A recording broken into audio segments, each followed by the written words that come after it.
మకర సంక్రాంతి ఈసారి సాధారణం కాదు. ఎందుకంటే మకర సంక్రాంతి రోజు షట్తిలా ఏకాదశి కూడా ఉంది. కాబట్టి ఈ కొన్ని ఉపాయాలు మీరు చేసుకుంటే సాక్షాత్ విష్ణుమూర్తి మిమ్మల్ని కరుణిస్తారు. మీ ఇంట్లో ఎల్లకాలము లక్ష్మీదేవి అనుగ్రహం ఉంటుంది.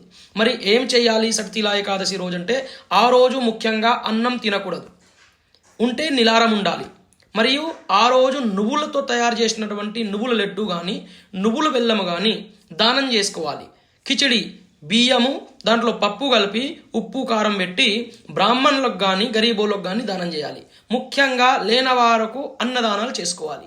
షట్తిలా ఏకాదశి రోజు ఇంట్లో ఈ మకర సంక్రాంతి రోజు షట్తిలా ఏకాదశి రోజు మరి ముఖ్యంగా ఇంట్లో నెయ్యి దీపాన్ని ముట్టించి ఓం నమో భగవతే వాసుదేవాయ నమః మంత్రాన్ని జపిస్తే గనక నారాయణమూర్తి మిమ్మల్ని ఎల్లకాలం కరుణిస్తారు. ఎక్కడైతే నారాయణమూర్తి అనుగ్రహం ఉంటుందో అక్కడ లక్ష్మీదేవి కర్ణకటాక్షాలు కూడా ఉంటాయి.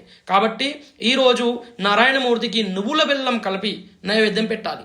నైవేద్యం పెట్టి నారాయణమూర్తి దగ్గర కూర్చొని కనీసం 108 సార్లైనా ఓం నమో నారాయణాయ లేదన్నా ఓం నమో భగవతే వాసుదేవాయ నమః ఈ మంత్రాన్ని జపిస్తే గనక ఖచ్చితంగా భగవంతుడు నారాయణమూర్తి అనుగ్రహం మీ పైన ఉంటుంది.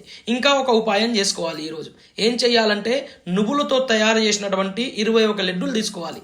లడ్డూలు తీసుకొని మీ ఇంటి వారు ప్రతి ఒక్కరు కూడా నమస్కారం చేసుకొని ఎక్కడన్నా దగ్గరలో విష్ణుమూర్తి దేవాలయం ఉన్నా శివాలయం ఉన్నా ఏ గుడి అన్నా హనుమాన్ టెంపుల్ ఉన్నా అక్కడికి వెళ్ళి ప్రసాదం పంచండి. ప్రసాదం పంచితే మాత్రము మీకు ఈరోజు సాక్షాత్తు నారాయణమూర్తి అనుగ్రహం ఉంటుంది. ఒక నువ్వులు వేస్తే ఆ చెట్లు ఎన్ని నువ్వులు వస్తాయి కూడా తెలుస్తలేదు, అంటే మనం ఎంచలేం. అంతా మీకు అక్షయ ప్రసాదం అక్షయ ఫలం వస్తుంది. ఇంకా విశేషంగా ఈరోజు మీ పితృలు మీ పెద్దవాళ్ళు లేనవారు అంటే భూలోకంలో లేనవారు వారి మీద ఇంట్లో ఉన్న మగవాళ్ళతోని మీరు తిలతర్పణం చేపిస్తే వాళ్ళు తృప్తి పడతారు, మీ పెద్దలందరూ కూడా తృప్తి పడతారు. పితృదేవతల అనుగ్రహం కూడా మీ పైన ఉంటుంది. కాబట్టి ప్రతి ఒక్కరు కూడా షట్తిలా ఏకాదశి మకర సంక్రాంతి రోజు మీ ఇంట్లో ఈ పండగ విశేషంగా నారాయణమూర్తి పూజ చేసుకోండి. ఓం నమో నారాయణాయ. అందరికీ కూడా మకర సంక్రాంతి శుభాకాంక్షలు. శుభం దదాతు.